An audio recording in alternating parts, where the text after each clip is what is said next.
Cela, d'ores et déjà, on en parle avec notre invité du jour, Général Dominique Trinquant. Bonjour. Bonjour. Merci d'être avec nous. Vous êtes ancien chef de la mission militaire française auprès des Nations Unies.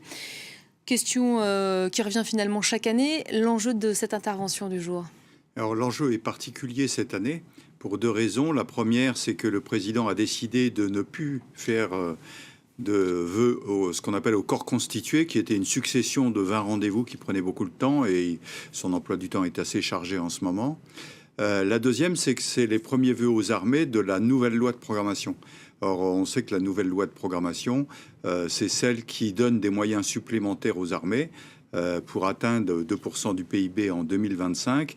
Et donc, dès cette année, des augmentations de moyens à des forces armées qui sont très largement engagées. Je ne parle même pas des gendarmes, donc, comme nous avons vu beaucoup dans les rues en ce moment. Je rappelle qu'ils sont militaires, eux aussi. Je ne parle pas des pompiers, avec malheureusement la perte des 2 pompiers que nous avons eus à Paris ce week-end. Ce sont également des militaires, il faut le rappeler, mais aussi des militaires engagés en opération, qu'ils soient à l'extérieur, l'opération au Moyen-Orient, l'opération en Afrique, au Sahel, et puis ceux qui sont engagés depuis les attentats dans l'opération Sentinelle et que nous voyons dans nos rues en France tous les jours.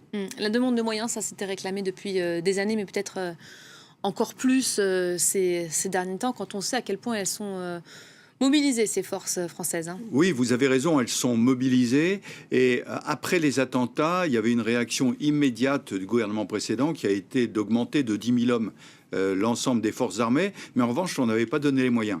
Et là, le président de la République, dans la nouvelle loi de programmation, a décidé de donner les moyens.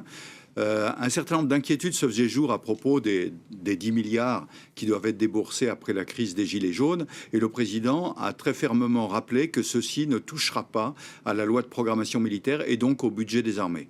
Vous me parlez des Gilets jaunes, vous me tendez une perche. Rendez-vous est pris cet après-midi à Toulouse. On sait qu'il y a des confrontations assez violentes, des manifestations qui se déroulent plus ou moins bien dans la région. Et les Gilets jaunes ont appelé sur les réseaux sociaux à aller à la rencontre du chef de l'État cet après-midi. Alors ils ont tenté déjà lors du lancement du grand débat national. Ça a été un échec. Ça peut perturber la cérémonie Non, la cérémonie, je ne pense pas. Ça va être sur une base militaire. C'est, j'allais dire, des menaces qui sont faites à retardement. Aujourd'hui, on a globalement des gilets jaunes qui ne remplissent pas le Stade de France. En revanche, le président de la République est mais qui peuvent être nuisibles. Et puis c'est un vrai contexte. Non, pour le chef alors de l'État. ils sont surtout nuisibles par l'attraction qu'ils donnent dans les médias, si j'ose dire.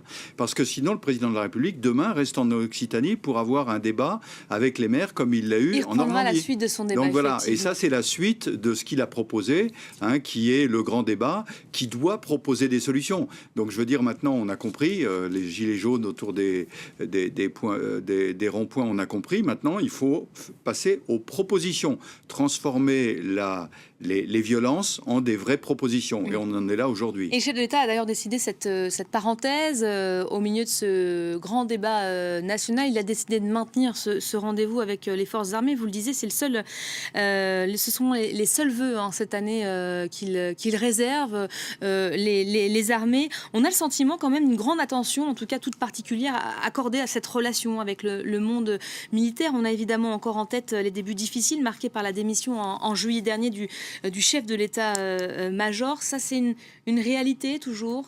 Non, mais le président porte une attention particulière aux forces armées, tout simplement parce que nous sommes dans un monde dangereux. Et que le monde dangereux, ça n'est pas simplement le règlement des crises actuelles, mais la création des crises futures.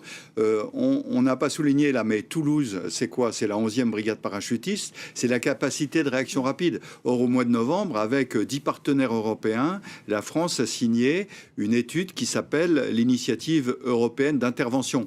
Et on rappelle que les forces armées, c'est pas seulement la capacité d'intervenir au Sahel, mais lorsqu'il y a eu l'ouragan Irma, 750 parachutistes ont été envoyés très rapidement dans ces îles qui avaient été très durement touchées.